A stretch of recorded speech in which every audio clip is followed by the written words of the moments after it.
men's home here today, guys who I'm sure were going along in life and something happened that got you off track. And I thought, probably for at least some of you, money was involved. You're shaking your head, yes.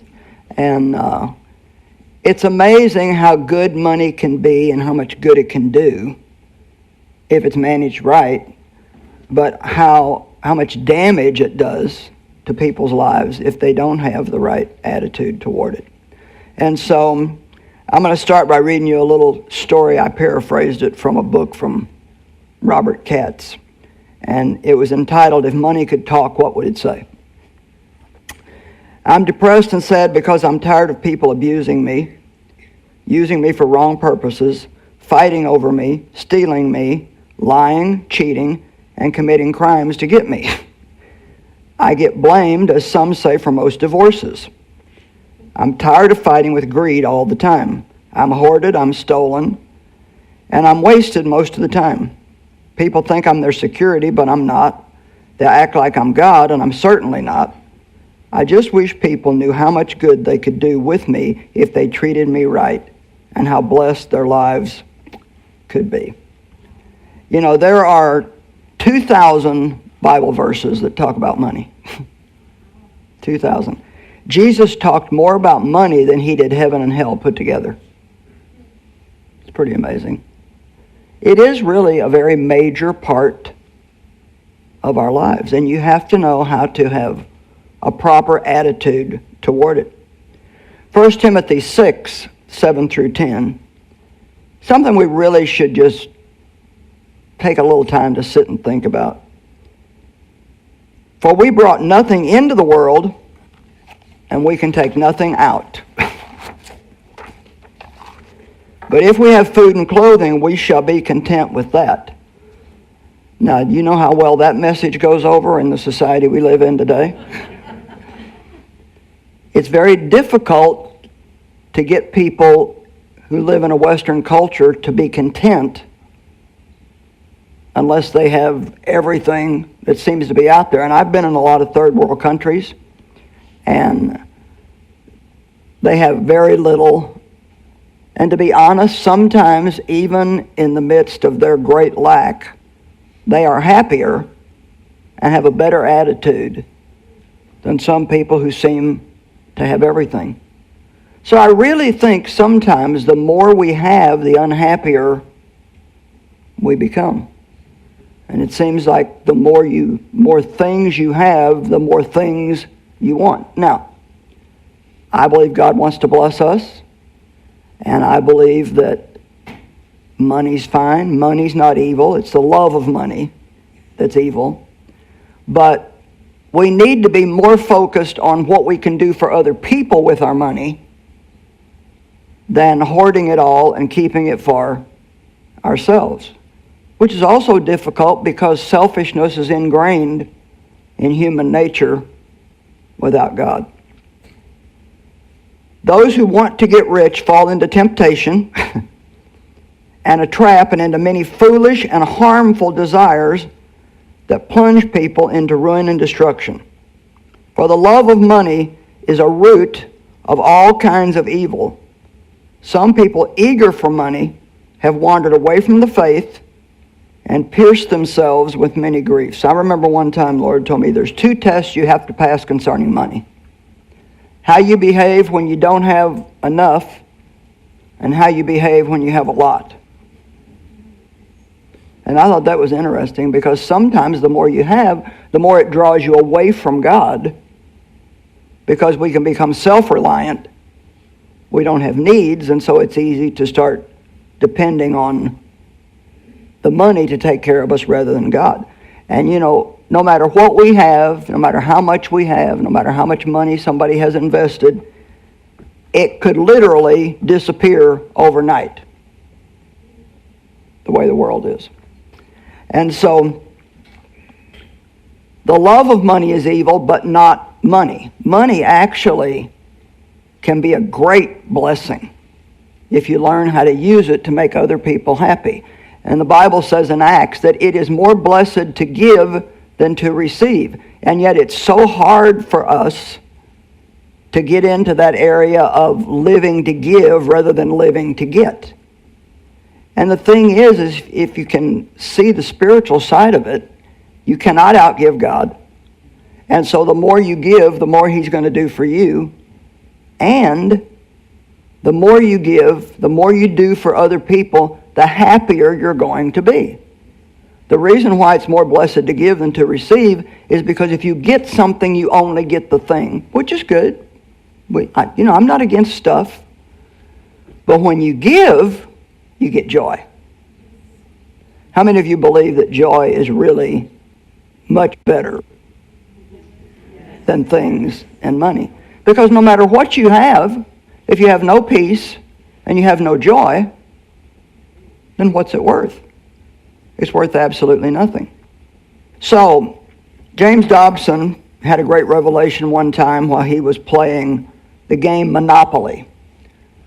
Maybe all of you don't know what Monopoly is, and I don't have time to go in and explain it, but he was playing very aggressively, getting houses and turning them into hotels and taking everything everyone had and putting them out of the game. And soon everybody had lost all they had, and he had it all. I underline that he had it all, because isn't that what we want? We want to get it all.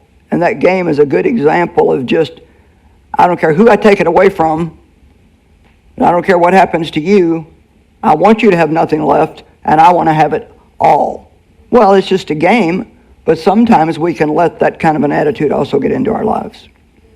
As he started putting the game away, he began throwing the pieces back in the box, when he suddenly realized, and I want you to get this, when our lives are over, everything we have gained will go back in the box, so to speak. And someone else will come along and start all over with what we worked all of our lives to get. So why not spend your life doing something that will last? And the Bible tells us that what we give here is an eternal thing. I think that people that are real givers will still be getting blessed in heaven from what they gave here in the earth. So let's talk about something that most people don't even think is possible, and that's becoming and living debt-free.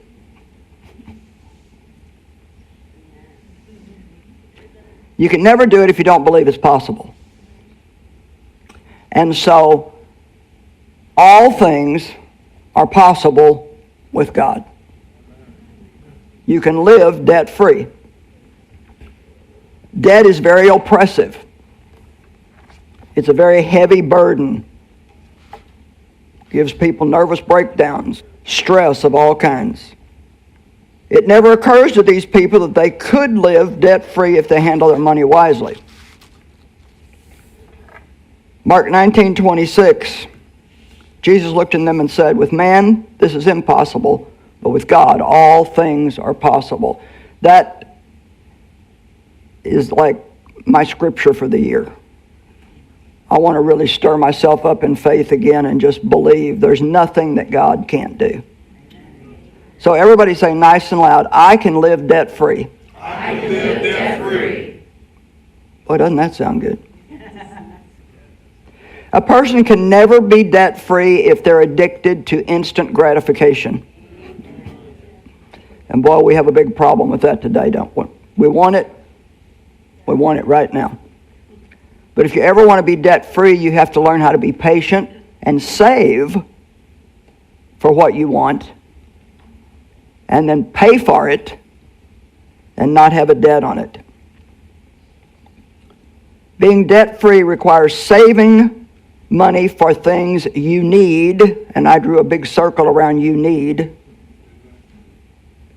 Because you see, we think we need a lot of things that we really don't need.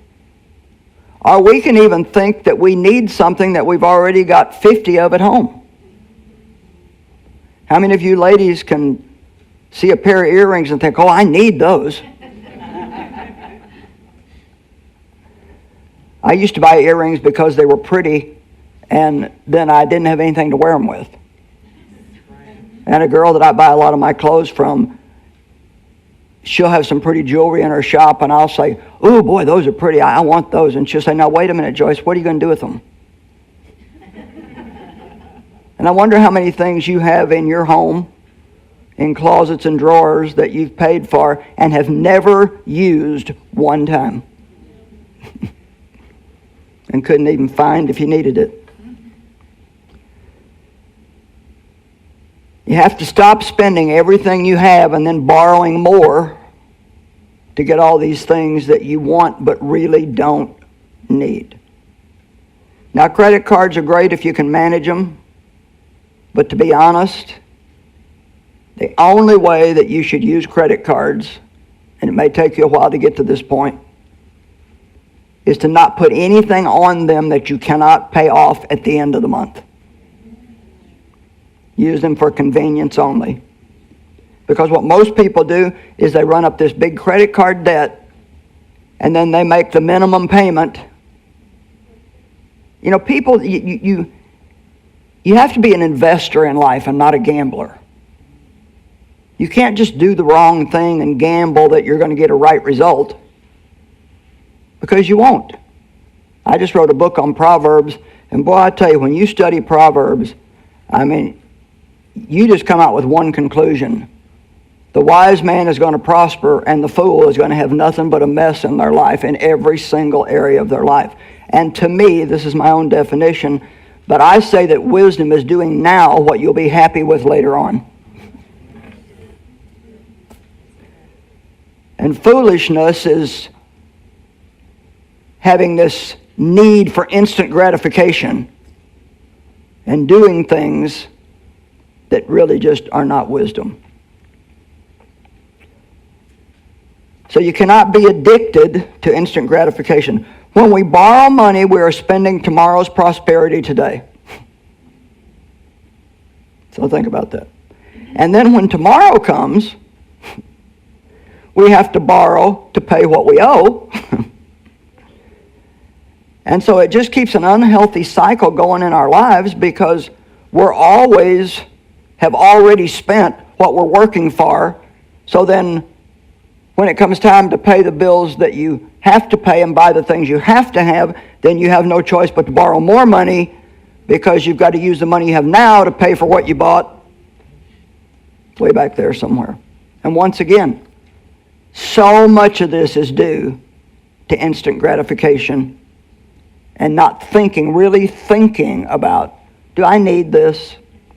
Now, there's nothing wrong with buying some things that you want, but I will say this: if you're already head over heels in debt, you don't need to be buying a lot of what you want. You need to really just be buying what you need. It's kind of like if you live an unbalanced life over here, you've spent money that you don't have, then to overcome this over on this side, you're going to have to do without some things for a while in order to get your life back in balance. Things are not nearly as important as we think they are. Dave Ramsey presents a brilliant plan to getting out of debt. And I hope I say it right, but just remember that name, Dave Ramsey. He's probably the premier teacher on finances today. Lots and lots of wisdom.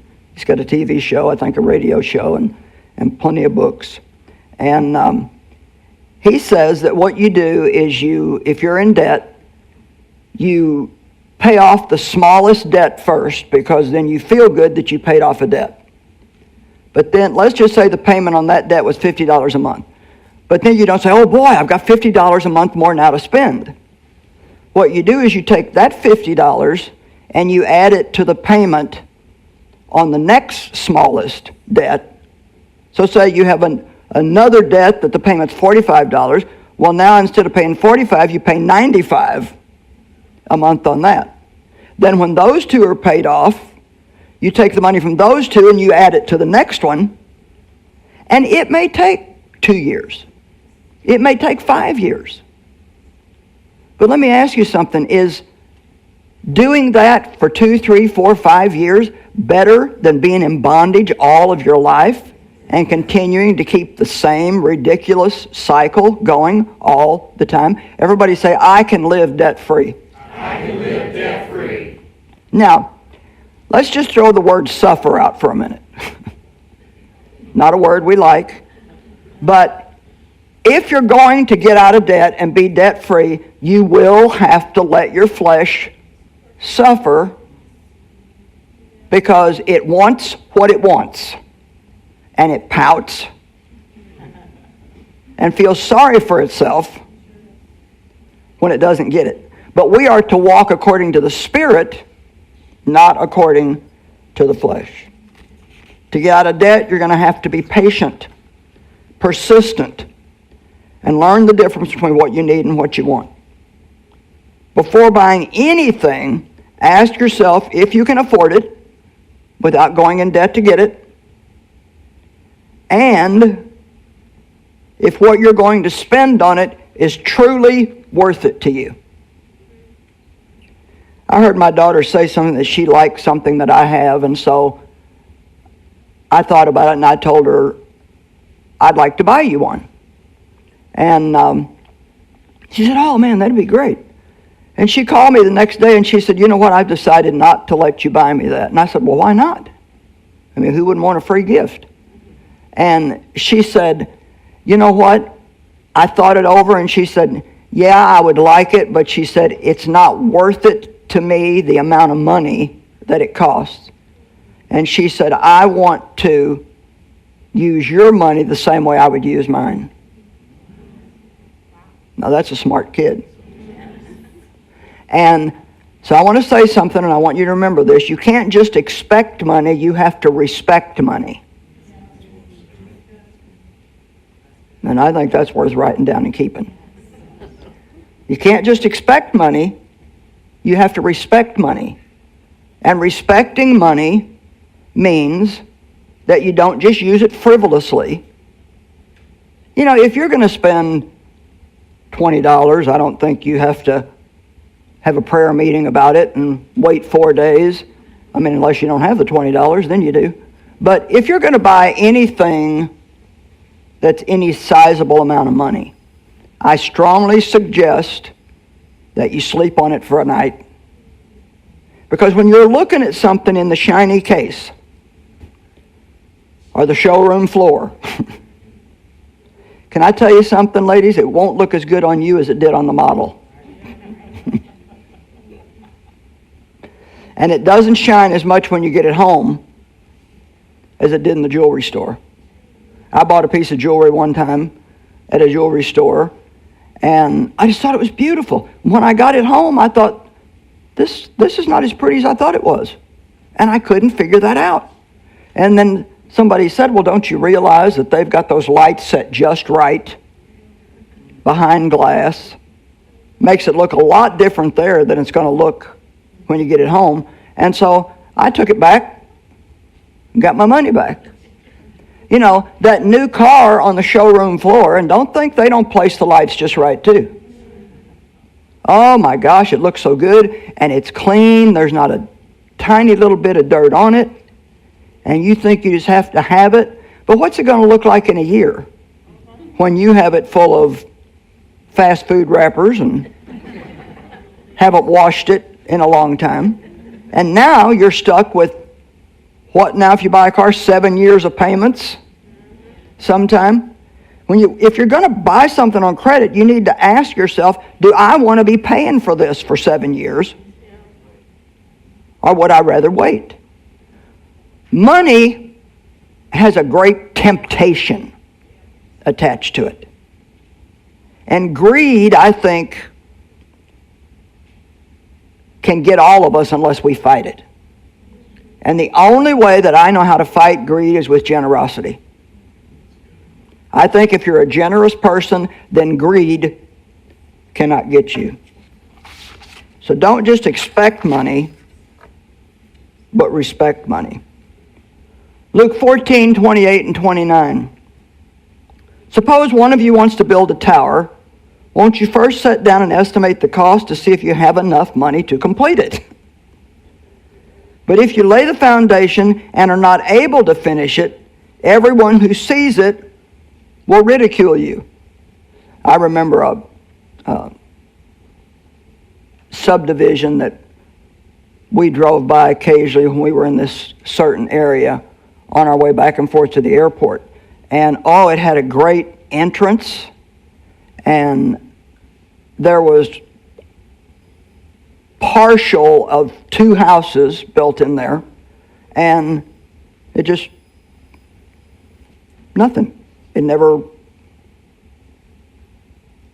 what happened, we'd say? Well, obviously, they committed to something that they didn't have enough money to finish. And so it looked ridiculous with this beautiful front and 2 half-built houses. And to be honest, when we spend all this money on credit and then maybe end up having to file bankruptcy, I know some people have to do that. I'm not trying to make anybody feel bad, but that's something that we should not let ourselves get in that kind of a mess to have to do. Because we always should be responsible to pay our bills. If you're going to make a debt, pay it and pay it on time. Before you borrow money for any item that's expensive, think about it. I tell this story sometimes. I'd saved up, I think it was $300. I don't remember. If you hear me tell it on another teaching, it'll probably be $200. But today it feels like $300. And we were at the mall shopping, and I needed a new watch, and so we went by this jewelry store, and they had this watch. It had rhinestones on it, and I like things that sparkle. And a good salesperson, they know what they're doing. And this was like, this looks great on you, and now this sale is only for today, and if you don't get it today, then it's blah blah blah. But I a little bit by then, and because it was going to take all my money. And so I said, well, you know what, I just want to take a little bit of time, and I'll come back if I want it. Well, so I'm walking down the mall, and in the meantime, I look in a store, and I see a suit that I really liked. Well, I went and tried that thing on, and it looked gorgeous on me. It made me look like I had a tiny waist. It was the right color. But that also would have taken all my money. So I decided I'll take another walk. And the thing that I realized when I asked myself, Joyce, what do you really want? The thing that I wanted was to keep my money so I had $20 for a pair of earrings or enough money to take a friend out for coffee. I didn't want to have no money, even as much as I wanted those 2 things. And so I left with neither one of them. And you know what? I survived. I stayed happy.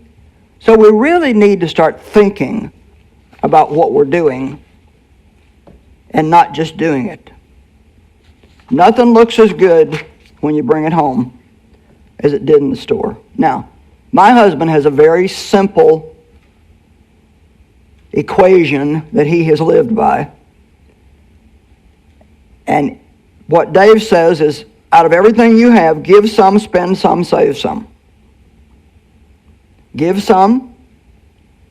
Set your giving aside first. That's not a want, that's a need. We need to give. Because if we don't give, no matter what we have, it's not going to be blessed. And so you always set aside your giving. Do a little something for yourself with the money that you work for. It gets kind of boring if you work all the time and you never do anything for yourself. Although maybe some people deserve to be bored for a little while because they've lived riotously. And then save some. What if each one of you, from the time you went to work when maybe you were 16 or 17 or 18, would have been saving 10% of everything that you made ever since then? Just think what you would have now. And you know what? If you start doing that, you don't miss it. You really don't miss it. And so it's very wise to manage money and not let money manage you. Say it again. I can live debt-free. I can live debt-free. All right. Well, today we're offering you a little free gift. It's called Financial Management God's Way. And it has lots of scriptures in it and some